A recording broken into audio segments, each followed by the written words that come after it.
Welcome to NEK VT Rocks, and my guest today is Jody Marquis, who is the founder of Chances for Change, correct? Chance for Change Institute. Chance for Change. Yes. Yeah. Tell me what that is. Chance for Change Institute is a global international company, and our essential message is happiness and love into the world. And so people that enroll in our programs are generally looking to improve their professional and personal lives. And it's, how are you defining happiness? Yeah, so happiness, well, that's a great question. So the old Jody would define happiness through her achievements and the things that she accomplishes in life and the way that she's able to receive acceptance from other people. And what I've learned over the past 10 years is that chasing happiness through acquiring things or through status, is a joke. People pleasing is an exhausting journey to be on. Yet profoundly I've learned that majority of us are on that journey just simply because we haven't learned that happiness is something we can create. So I think Americans are actually set up for that. Yeah. And I say that as a foreigner who finds the goal of the pursuit of happiness something totally bizarre. Yeah. That's seen as an entitlement here. To pursue it, not to be happy. Yeah. But, so sorry, I interrupted No, that's you. a beautiful point. I love that point because I think that I would be one of those people who, growing up in Western culture, was kind of invited into that belief that we find happiness. And we find it through our relationships. We find it in the amount of money we make. We find happiness in the job that we have. And what I've learned is those are all conditions. And it creates a temporary lift. Right.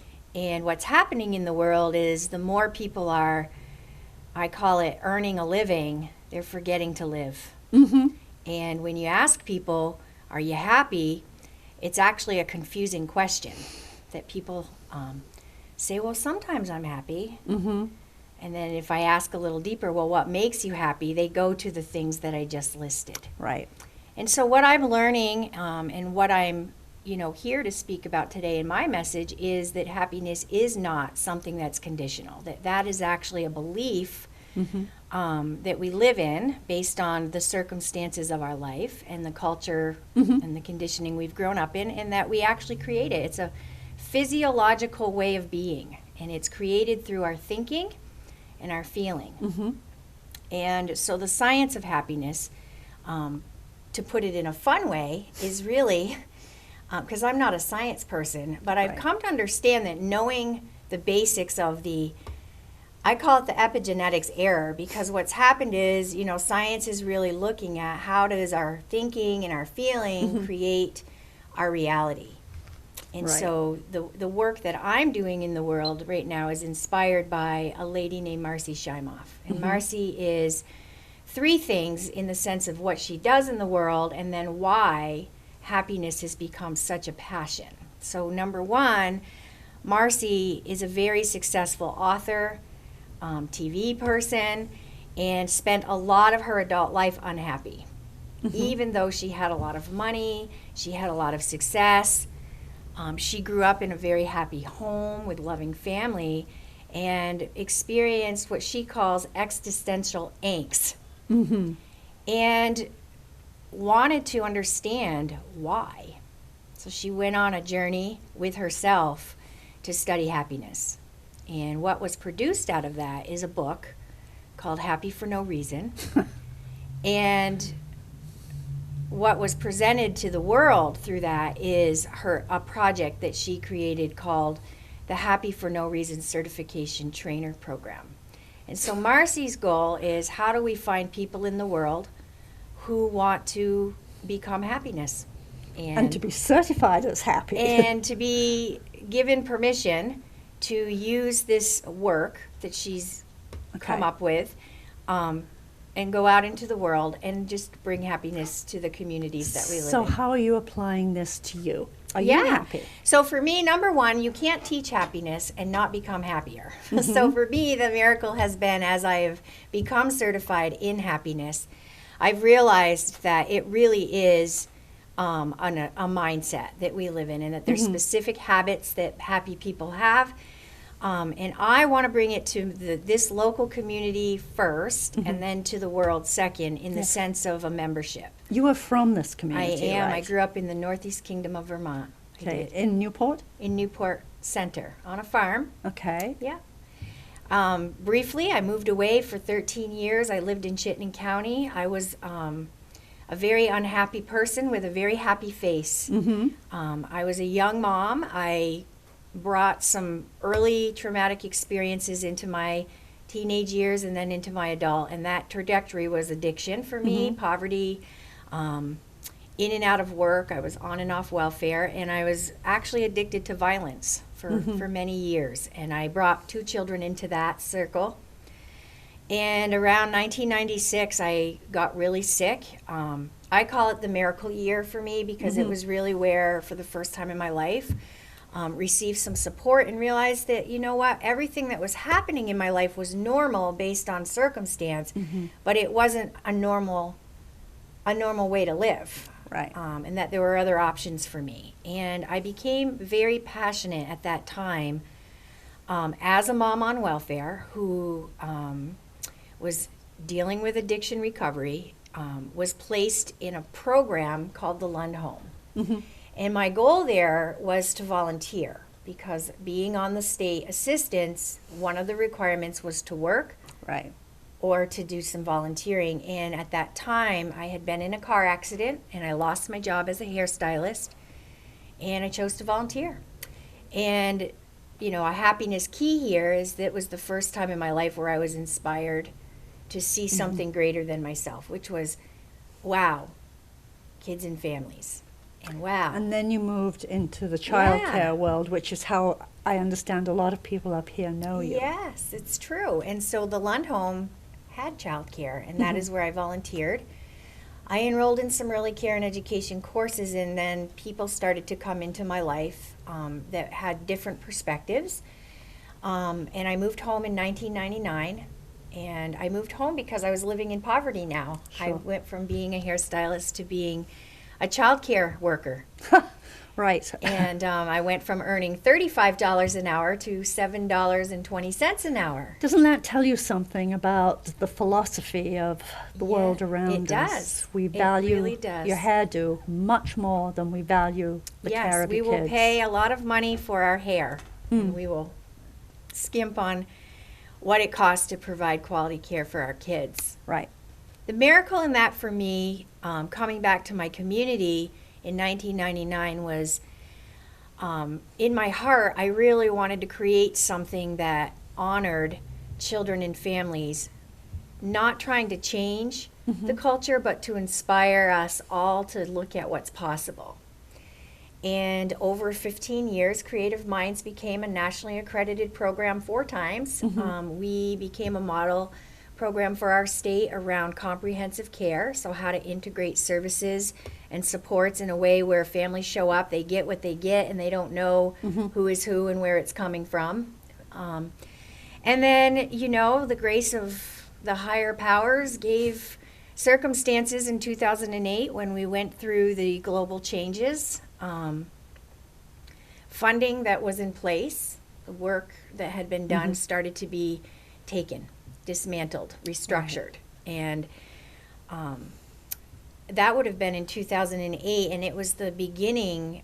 At that point, Chance for Change Institute was training and coaching at Creative Minds, and we actually were teaching early care and education courses. We were providing coaching to employees, and people could actually work at Creative Minds or volunteer there and earn a credential. Wow. And I was at Union Institute at the time, studying leadership, putting together the Chance for Change curricula, and realized that adults are working with kids and that we haven't all done our work. Right. So Chance for Change has been around a lot longer than I thought. Yeah, it's been around since 2006. It started to Wow. become inspired, and it started at Creative Minds, and it was really like, how do we help adults reflect on their belief systems and understand that the way that we interact with children through our, you know, relationships, the physical environment, and then how we actually see teaching, Right. And are we helping children form a deep connection to themselves, to others, and to the world, or are we creating disconnection? And what I've learned is that a majority of our culture is about disconnection. Right. And our number one need as a human being is belonging and connection. Right. And so, that in itself creates unhappy people. Sure. So you've flown under the radar really for a long time. I think so.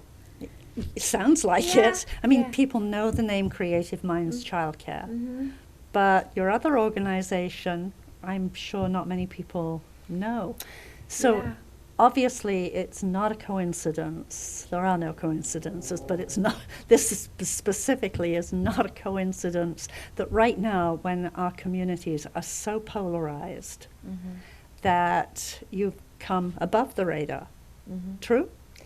Yeah, in 2015, Creative Minds closed. Right. It closed as a result of my own burnout, my own belief system of wanting to hold on to something in the community that wasn't paying me. Right.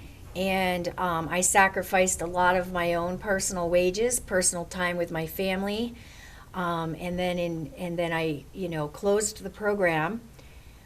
Said goodbye in the community and felt a lot of anger and resentment and sadness. It was trauma for me because of the 15 years that I spent in it. But what happened is another miracle. I was now traveling to Chittenden County, where people were hiring me to go into their programs and do assessment and provide leadership and child development training. And so that model became a Chance for Change model where people say, I'm a Chance for Change inspired program. And that means that they're taking courses with coaching that are aligned with connection. Fundamentally, it's about how do we connect with each other and with the world. And then from there, in 2016, I was enrolled with Marcy Scheimoff in her program called Your Year of Miracles. And I enrolled because I was studying love. I was asking myself the question in my leadership work, Jody, you talk about fear and love with people, and I had students that were coming to me with questions, but what is love to you? What does that really mean? And this Your Year of Miracles school showed up in my life, and I enrolled in it. And what I discovered for myself around love is it is the connection to everything. And we, again, culturally, when we talk about love, we think of romantic emotions and, this falling in love. But love is really an energy that lives within all of us, that is born within us, and we're disconnected from it because of our circumstances. And I got really sick while I was in Your Year of Miracles, traveling. I was diagnosed with fibromyalgia, and I became scared.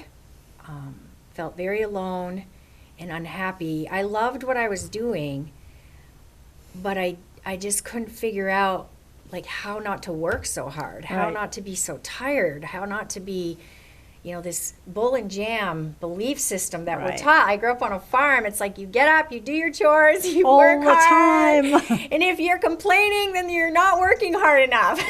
and I love the work ethic that was instilled in me, and I'm grateful for that.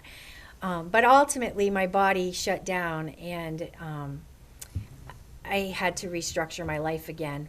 And that's where Visionary Business School came into my life. And the people of that school said, I don't know why you're teaching locally. This needs to be an international message that you're bringing. And that's what I've been doing ever since. So I continue to work with early care and education. It is my passion to inspire adults who have an impact on kids. Locally or everywhere. Locally and around the world.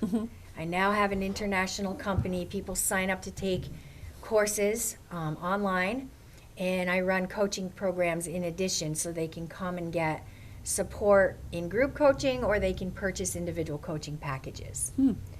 But again, it's essentially you can't give back what you haven't given to yourself. So all of our training is going to start with the individual and then move into the team development, organizational development, if that's called for, and community development. So most of this is somewhere out in cyberspace. What's in Newport? What's in Newport? So anybody can enroll. Well, what I'm doing in Newport right now is 3 things. I am a board of directors at the Promise Community Early Care and Education Learning Center. Right. And so once a week on a Wednesday, I'm there supporting them with training and coaching. And I've helped them to enroll in the Honoring Our Children course, which is owned and operated by an international person, Janine Fitzgerald, who has done a lot of work in our region. And so they're getting support and services from me, thousands and thousands of dollars, in order to support early care and education. I'm on a beautiful committee called the Flourishing Communities Committee. And energetically, I just want to say, like, the ideas and the emotion that they bring to the emotion being passion that they bring to our community is profound. And we're working on a project right now, getting funding to do a wellness event in September. And lastly, I'm working on helping people enroll in the Happy Pass. And some of these names, I have to say, yeah. So what is a Happy Pass? Well, it's a so free. I hear songs like Happy Talk in my head. Yeah, and I'll be honest with you, Pam. One of the number one struggles I've had in this global world is marketing, and I just want to say, you know, bringing love and happiness to the world through myself, and whoever wants to come on that train, you're welcome. And I have a 7-day free pass to some content that will help you to know if creating happiness is a journey you want to go on. And it isn't for everybody, because we live in a belief system that we live in, and in order to do it different, you have to be in a place in your life where there's either enough pain, it's like I just don't want to be here anymore, or you're someone who just loves to learn, and it's like, oh, this is a new way to look at life, let's try it out. So anyone can go to chanceforchangeinstitute.com, click on happiness, and enroll in the course. You'll get 7 days of videos, a free pass to the Facebook group if you're into that, and then an access to the membership, which is $25 a month. It's a full course with everything you need to be happy. And basically, I give you the information, I give you the tools, and then I provide support. Because changing is not what the brain wants us to do. The brain, it's challenging. Definitely the brain challenging. is wired to live from a place of negativity. Naturally, we are wired to see the wrong in the world, based on the safety. Do you believe that? Well, the happiness set point formula is 50% of our happiness is our genetics. So you're either born with the happy gene or the pessimism gene. Okay, so that's a work that's been done. 40% of our happiness is based on our beliefs and our habits that we form over life. And that's generally conducive to whatever's happened in our lives. And then only 10% of our happiness is conditional to what's happening in our lives. Right. And the new science is now saying that genetics can be shifted through changing thoughts. Right. And so we can 90% accuracy, create a new neuroplasticity within our brains over time. See, rather than saying that we're wired to look pessimistically or negatively, it is true that we're wired for flight and fight. Yes. For very smart, adaptive reasons. Yes. And isn't that just the same mechanism? Yeah, it's a better way to mechanism? say it. I think you said it probably clearer than what I would say it. But our brains... That's adaptive and it's healthy. Yes, because our brain is supposed to protect us from danger. What happens, though, is when we've had adversity, like I had adversity in my life as a child, the brain doesn't understand the difference between a real threat and a perceived threat. Right. The saber-toothed tiger truly is not knocking on the door. Right. So when Some we live idiot in might be, but exactly. So when we live in belief systems that are triggering fear, then our flight, fight, and freeze response kicks in. And without the consciousness of understanding just even simple breathing, then we are kind of what I call in emotional slavery.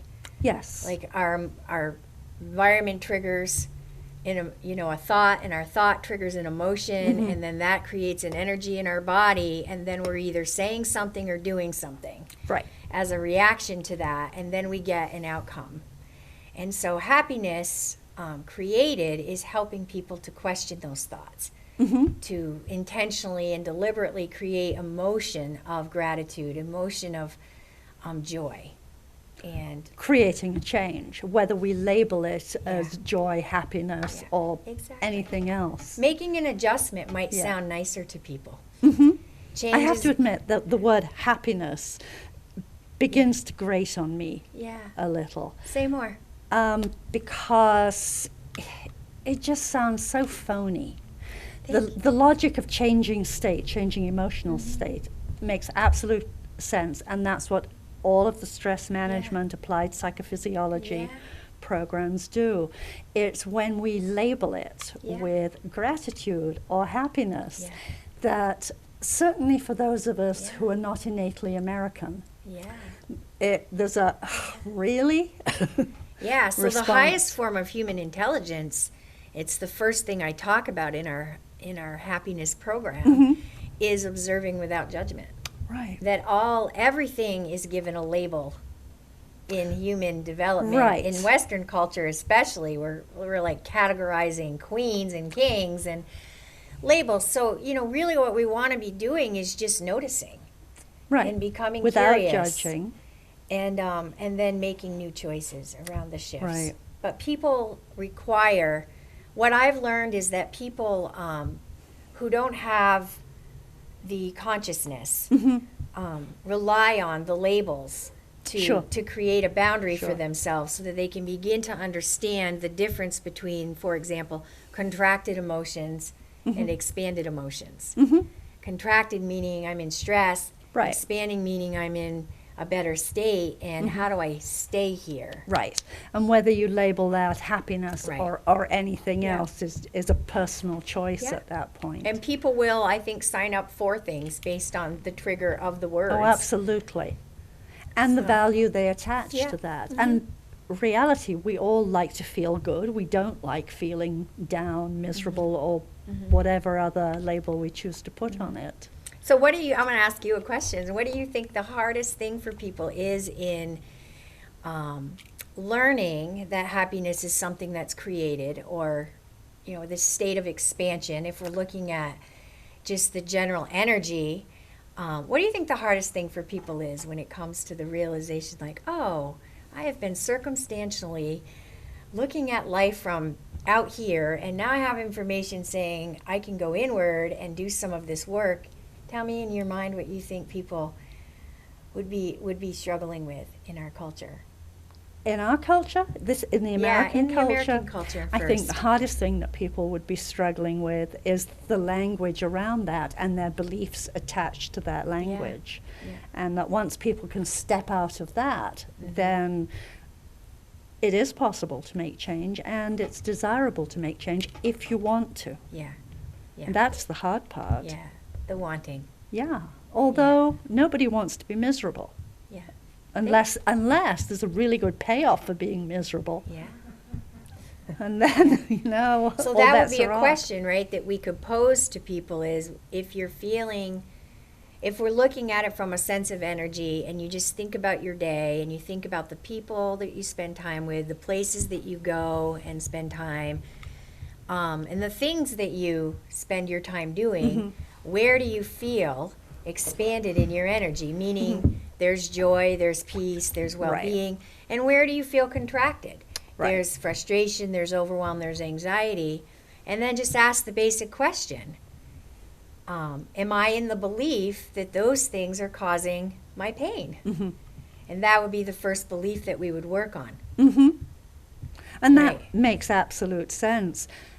It is hard, though, for those who are stuck, and I use the word stuck deliberately, and we've all been there, in an environment that is not supportive and forced to earn a living, for example, in your childcare world, which pays abysmally.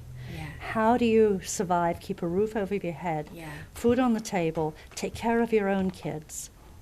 Yeah, and that's the common then story. listen to somebody going on about happiness. It's come on. Yeah, I agree with that. And I always say to people, like, I think the reason that my work is profound for me in the world is because I've lived that story. I mean, I Right. literally have come from a gutter Right.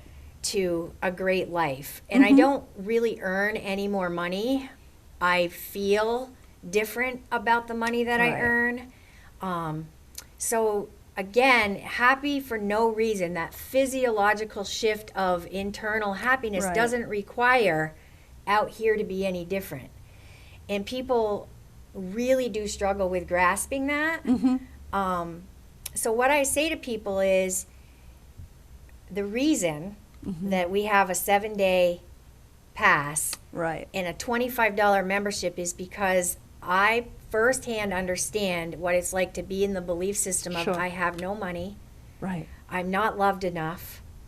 I get up every day and it's like balls to the wall grind, Right. and I don't know how to get out of the stuck cycle that I'm in. And it is breaking it down into these very minute daily goals, and it is a skill that I have been so grateful that my leadership coach taught me, because that is how you get yourself out of it. Right. It's one little small step at a time. It's not the overwhelming picture of going from gutter to greatness tomorrow, because that's not realistic. Right. But I will tell you that I have people that come into this membership and within 3 weeks they're going, oh my God, just a different perspective sometimes. I also want to say that energy is stored in the body Right. as trauma. Yes. And there's so much science around this that we cannot go into today. Right. But I'll use my We've already had people on here talking about adverse childhood you've- experiences. yeah. So So you understand that. That's just a little piece of it, though. Right. Trauma is it's energy stored in the body, and trauma itself is any experience that occurs that you cannot make sense of or process. well, welcome So- to childhood. That's 90%. That's it, right? And so if you Right. think about emotional intelligence, for example, how often are we actually processing trauma with kids? I Right. mean, they have daily experiences, and sometimes just saying, well, you're fine, your leg's not bleeding, you don't need a Band-Aid, to us seems very minimal. But to the child that's having an emotional response to an injury, here's, don't listen to yourself.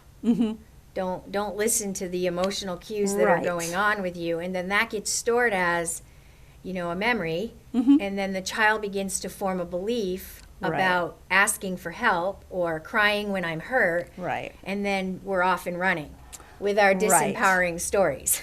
True, and yet somehow there has to be a balance of that. Yeah. I mean, there is sort of a perception of the American obsession with focusing on every wound you've ever had in your entire life. Don't need to. Or the balance of, okay, that was them, how do I take care of myself now? That's right.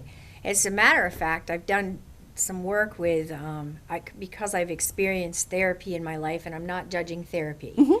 I think there's a lot of great therapy available to people. Sure. For me personally, I didn't have that kind of luck, because my experience was, we're going to talk about stuff to the point Right. where it just re-traumatizes Exactly. me over and over. Exactly. So I'm not one for bringing up the past. I'm one for understanding how the past has impacted your Right. thinking today, Which right is now, useful. and that the only thing you have control over is right now.